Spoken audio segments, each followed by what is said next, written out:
Betrayal and redemption. A journey of love, regret, and hope for a second chance in marriage. Why do I feel so unfulfilled? I have an incredible husband named Michael. His love for me is unwavering and all-encompassing. Of course, I love him deeply and have for many years. He is the backbone of our family, providing steadfast support, and our daughters absolutely adore him. He's a pleasure to be around, and our neighbors constantly turn to him for help with anything computer-related. Believe me, they rely on him a lot. I never once doubted his loyalty. He doesn't even flirt with other women. Michael consistently meets my needs in bed and is visibly upset if I don't reach satisfaction. I know he's an exceptional lover because I had a few partners before we got married, and Michael was by far the best. However, I realized that my experiences were over 30 years old. Throughout most of our marriage, the idea of straying never crossed my mind, at least until the incident with Tom. As I neared 50 and the reality of being an empty nester loomed, I found myself yearning for reassurance of my attractiveness from someone other than my husband, even though Michael always assured me I was more beautiful than ever. When I look in the mirror, I see breasts that have begun to sag, wrinkles forming on once smooth cheeks, gray hairs that need constant dyeing, and a butt that no longer fits comfortably in a chair. I can still look good with makeup and the right outfit, but for how long I started fantasizing about what another lover might be like. I began considering how I could discreetly meet other men without getting caught. Sometimes, while making love to Michael, my mind would wander to other men, like television and movie stars. New, attractive young men at the office also stirred my excitement. I changed my work wardrobe, shorter skirts, bras that lifted my breasts, and blouses with one more button undone. Compliments from male colleagues increased as they noticed my new look. Tom had been a friendly flirt at work for years, but I never took it seriously until one day when I felt particularly adventurous. It seemed like a playful tease when we were alone, but he saw through it and locked my office door. Feelings that had been simmering for months ignited, and without thinking about the consequences, I attacked him with a fervor I hadn't felt in years. Clothes were tossed aside, my desk was cleared, and everything happened swiftly. It was exhilarating. We were lucky not to get caught. We dressed quickly, and he left while I sat there, stunned. Before putting my office back in order, I used a lot of facial wipes and sprayed air freshener to cover the scent of our encounter. The excitement was overwhelming. It took me an hour to regain my focus at work. This supposed one-time fling left us both wanting more. Acknowledging the risk of our first encounter, we planned a more covert repeat. Once again, we satisfied each other without getting caught. Our secret meetings quickly became insufficient. Tom proposed we go on a 14-day cruise together, far from prying eyes. I deliberated for a long time about how to approach Michael about leaving for 14 days. Perhaps I would use a partial truth. I'd tell him I needed a temporary separation to rejuvenate my middle-aged spirit. I wanted time to reflect on our family's future, socialize, enjoy myself, and explore new relationships briefly. Michael would have the same freedom while I was away. After 25 years of marriage and being with only one woman, he might appreciate a break too. From our marriage, I doubted Michael would ever consider another woman, let alone act on it while I was away. His love for me was deep, and he would probably wait and take me back. He might sulk a little, and I might have to promise not to do it again. Michael would endure a lot to keep the wife he loved and his family intact. Additionally, he would likely realize that a divorce would severely impact his finances. That's why I was confident he wouldn't make any drastic decisions because of my spiritual quest. I fully intended to return as a devoted wife after the cruise. In fact, I was already eagerly anticipating it. I planned to shower Michael with all the affection and attention he could handle once I returned. I believed that 14 days of uninhibited intimacy on a cruise would satisfy my desires enough to stop seeing Tom for a long time, maybe permanently. If not, Tom and I would need to find a safer way to meet. But I would avoid seeing him for several months after reuniting with my husband. I didn't want to risk my future, sharing my children, grandchildren, and retirement with Michael. We would have to be cautious. I just needed to approach Michael when he was in a good mood. After an intimate session with Michael, which was somewhat like lovemaking, I could tell his heart wasn't fully in it. He made all the right sounds and expressions of pleasure, but the feigned climax almost made me laugh. Nonetheless, he managed to bring me to orgasm, which seemed to be his goal. As we lay on our backs in bed, he decided it was time to address the subject I had been dreading. He expressed his love, leading to a conversation where I had to affirm my love for him and my need for support. I explained that I needed to reevaluate everything in my life, our marriage, my role as a mother. I believed I could only do this with a temporary break from my responsibilities. We all could use a break from each other and would feel better when I returned, refreshed and more committed. I felt like I needed time to explore. Walking into the hallway, I called towards the girls' rooms, telling them to wake up and bring their things to the kitchen. They responded that they weren't asleep yet and would be there soon. In the kitchen, Nina was puzzled, seeing the girls with their suitcases. She expressed her confusion, and I apologized for not waiting and suggested they talk to their mother while I grabbed my suitcase. However, the rising voices from the kitchen made me pause and listen. Nina tried to explain that I had misunderstood her request. Emma responded firmly, revealing they had known about her affair for months. Nina defensively denied it. Olivia clarified they were referring to her Wednesday lunches with Tom that had turned into a planned 14-day cruise. Stunned, Nina insisted Tom was just a lunch companion. Emma detailed how Michael had received a call about her extended lunch breaks and decided to hire a private investigator. The detective gathered videos and photos, confirming the affair. The truth was undeniable. Nina had become entangled with Tom. The girls expressed their disgust and anger, revealing that Michael hadn't confronted her because he needed time to prepare legally and financially. He showed them a video of Nina and Tom, which further disgusted them. The lawyer explained that modern divorce laws favor the wife regardless of her actions. Michael's lawyer and accountant had spent months reducing Nina's potential claims, protecting his dignity and assets. I suggested taking a little break to step away from my responsibilities as a wife and mother, thinking it would be a simple conversation. However, Michael took it differently. He interpreted my suggestion as a request for a divorce, not a temporary separation or vacation from marriage. He saw it as a drastic move and reacted sharply. Downstairs, Nina noticed the girls with their suitcases and was puzzled. She asked them why they had packed, and I tried to maintain my composure. Apologizing for not waiting, I suggested they talk to their mother while I went to grab my suitcase. As I moved upstairs, I heard voices coming from the kitchen.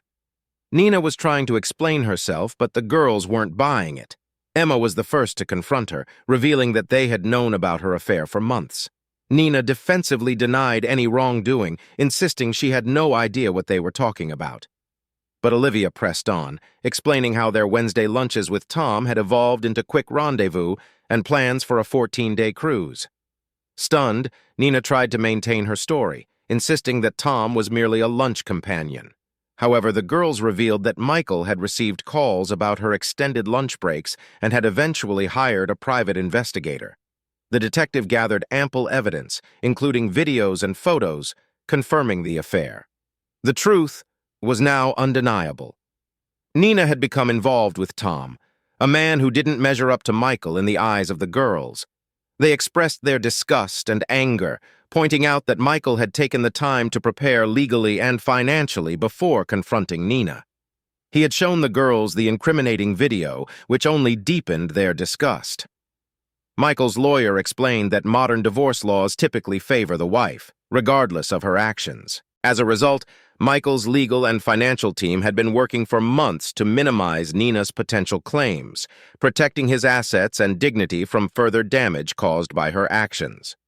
The lawyer and accountant had spent the last few months reducing Nina's potential claims, a strategic move to protect his dignity and assets from further tarnishment by her actions.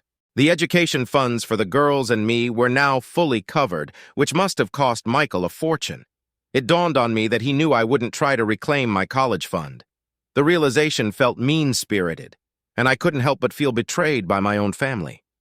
The girls and Michael had conspired against me while I was accused of conspiring against the family with Tom.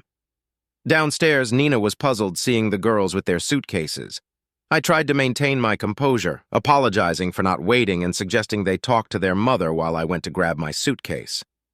As I moved upstairs, I heard voices coming from the kitchen.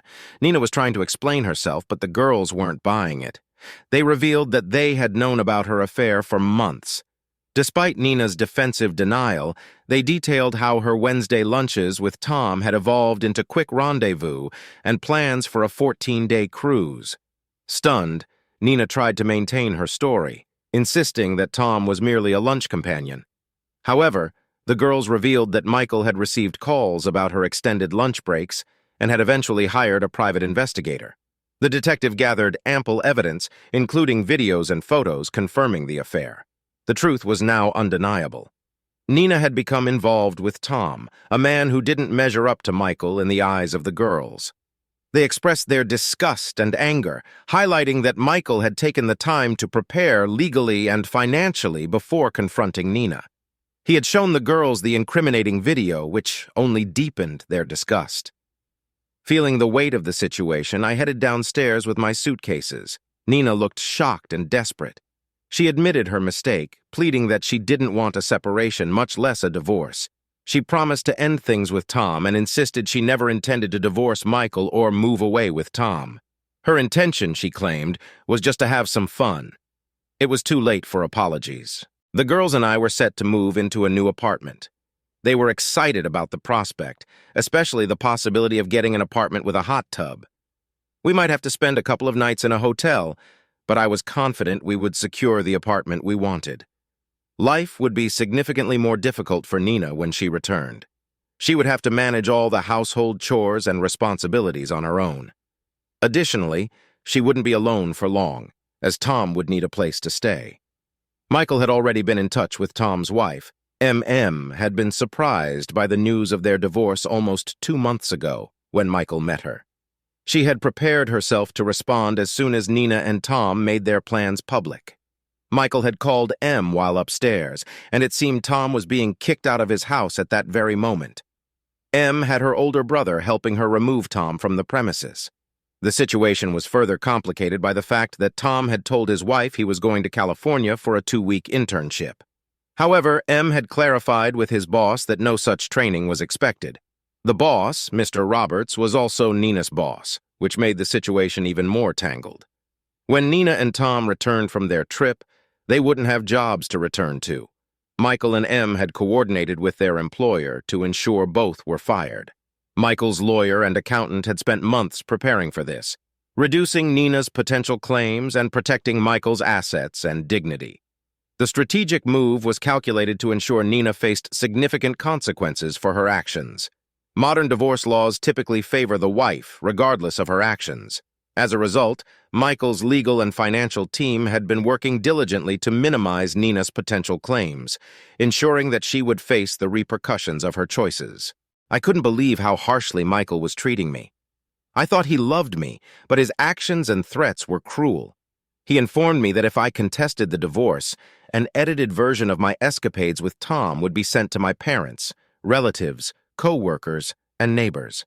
He even threatened that it might end up on a pornography site, although he doubted it would be popular due to Tom's inadequacies. This situation was horrifying. I loved Michael and always came home, even when I needed some time alone. I believed that after a month everything would return to normal. I expected some leniency and forgiveness after all these years of marriage, but Michael was resolute. He made it clear that I had exhausted my chances every time I chose to meet Tom over fulfilling my role as a wife and mother. He had once valued our marriage deeply, but realized that it meant much less to me. My actions had hurt him profoundly, to the point where he contemplated drastic measures. Michael explained that his depression had been severe, but he decided to teach our daughters what not to do in their future marriages. He considered a normal divorce, but feared not seeing the girls whenever he wanted. This fear motivated him to ensure that Tom and I faced significant consequences. His lawyer had advised that divorce laws typically favor the wife despite adultery, spurring Michael to seek the harshest penalties for us. He believed they had done a thorough job in preparing for this outcome. I panicked, realizing I might lose custody of my children. Michael and his lawyer had delayed proceedings until Olivia was old enough to choose who she wanted to live with, while Emma had already signed a notarized statement. Although I could force Olivia to stay with me, it would likely be a miserable experience. Olivia had become defiant, threatening to skip school, experiment with drugs, and have sex with boys if forced to stay. She even planned to accuse Tom of harassment if needed, demonstrating their readiness and my lack of it. I had hoped Michael would accept the trial breakup and eventually take me back without much trouble. I never intended for a divorce. I just wanted him to think the cost of divorce was too high for my brief freedom. Now I was lost and unsure of my next steps. Michael suggested I figure out how to manage the house and bills without a regular income. Selling the house and getting half the equity might provide enough funds until I found a job. As Michael and the girls prepared to leave, the phone rang. It was likely Tom looking for a place to stay. I considered telling Michael not to let Tom use anything of his except for me. Before I could speak, they disappeared. Answering the phone, I heard Tom's voice. He knew we had been caught and things were not going as planned. I regretted believing his lies. He claimed I had attacked him in my office and he had merely gone along with it. I realized there was no point in arguing any further. The focus now had to be on figuring out how to salvage our marriages and jobs. Tom needed a place to stay after being kicked out by M and couldn't afford a motel. Despite the seeming futility, he was desperate, without his car keys and unwilling to face M again that night. The night of the confrontation marked the last time we were together as a family before the divorce hearing was scheduled. Nina vanished shortly after, and the house was quickly sold. She took her half of the proceeds and all our savings and checks, probably out of spite. I wasn't overly concerned, as most of our assets had gone towards prepaying for the girls' college education. My share of the house amounted to only about $18,000 because we had taken out a home equity loan a few years earlier to build a back deck and patio. The equity was less than it had been. I used the sale proceeds to replenish our emergency fund, which had been depleted to fund the kids' college expenses. With my income and no alimony to worry about, I didn't really need the money. Nina's actions prompted me to wait a year before finalizing the divorce due to her absence, preventing her from seeking money or custody later. I had no interest in her return. Surprisingly, Tom remained in the area, finding a low-paying job and living modestly on his own. M recently informed me that she was engaged to one of her divorced neighbors but was in no rush, having been burned twice before. The girls and I are doing well now. They are both in college, with Emma set to graduate next winter and Olivia considering joining the Marines. They keep in touch with their mother through Facebook but don't share information about me or vice versa, as I requested. I continue to work at my old job and have a casual relationship with a divorced school teacher. Now that my daughters have moved out and her son is heading off to college, she might move in with me soon. We haven't discussed marriage, but we have talked about commitment and exclusivity. My intimate life has never been better, and we take precautions to stay safe. Nina knew the girls were willing to stay in contact with her, but understood that their father didn't want any exchange of information about him or her. She felt as though the first 20 years of our marriage had been rendered meaningless. During those years, she had been a diligent wife and mother, working hard both at home and at work. Her contributions, along with Michael's, maintained the house, cars, and all our bills. She didn't feel guilty about taking the remaining savings and checks after Michael had funded the girls' college education in advance. It was a clever move on his part, leaving her little room for dispute. She didn't consider herself so petty as to chase this money. Reflecting on her actions, Nina questioned whether she deserved the punishment she received. After nearly 2 decades of being a good wife and mother, she had only a few months of poor behavior. She felt she didn't deserve everything that happened, attributing her actions to stupidity rather than malice. Her relationship with Tom lost its allure once the thrill of secrecy and risk disappeared. Tom wanted to move in with her, claiming she owed him for ruining his marriage. This realization led her to leave the city, recognizing her role as an unfaithful wife and a liar. With the photographs to prove my infidelity, I felt the weight of my actions bearing down on me. It seemed like everyone knew what I had done. I couldn't shake the fear that Michael might release the video and magnify my embarrassment in front of everyone who knew me. Overnight, he had transformed from a loving husband into an avenger. When I left, I clung to the hope of starting over and prayed that Michael would eventually calm down and consider taking me back. Now, I find myself in a state of limbo, waiting for a miracle. I managed to secure a job in finance at a health insurance company. My role involves explaining to clients why they need to pay their bills despite having insurance. It's a tough job, especially given my past. Fortunately, my former boss, Mr. Roberts, had been honest about my abilities and the reasons for my dismissal, allowing me a chance at redemption. My new boss took a gamble on me but made it clear that any sign of inappropriate behavior would lead to immediate termination.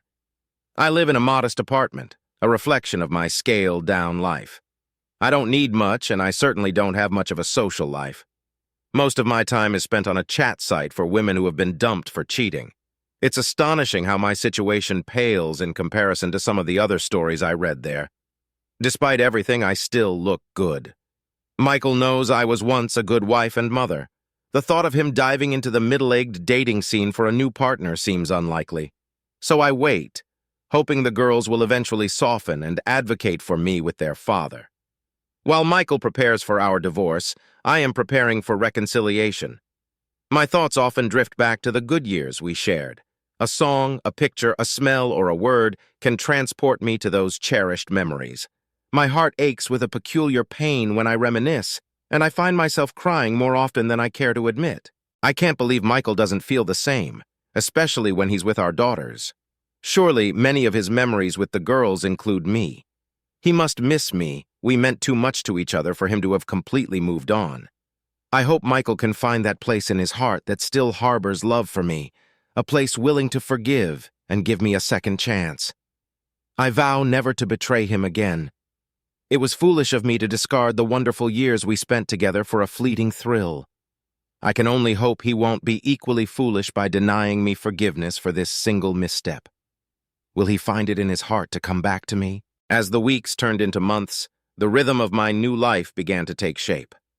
Despite the turmoil in my heart, I found solace in the structure of my daily routines.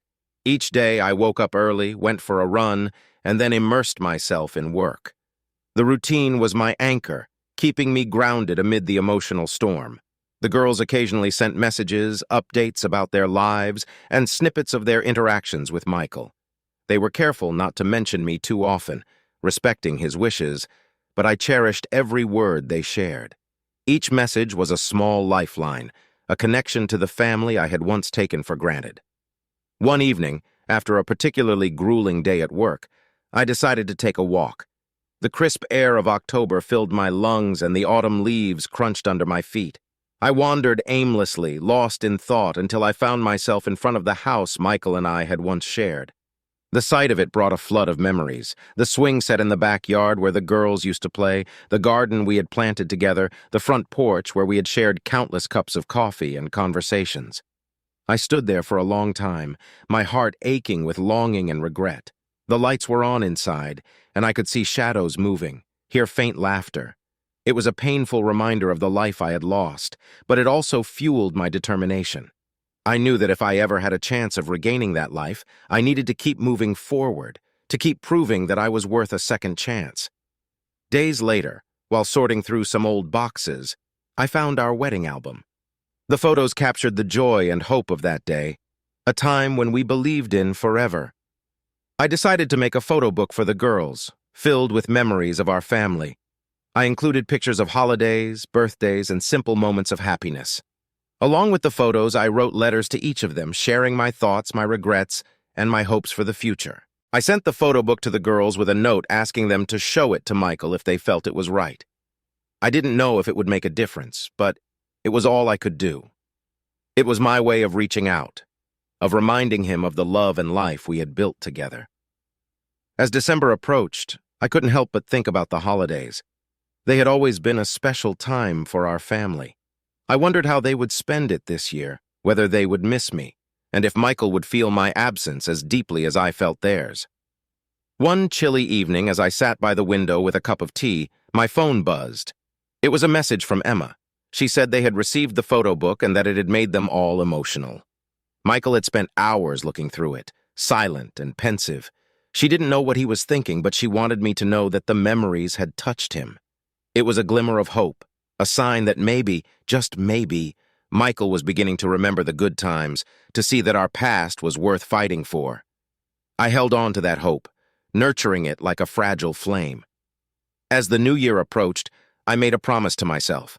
I would continue to be patient, to work on myself, and to prove that I was worth another chance. I would give Michael the space he needed, but I wouldn't give up on our family. Only time would tell if my efforts would be enough.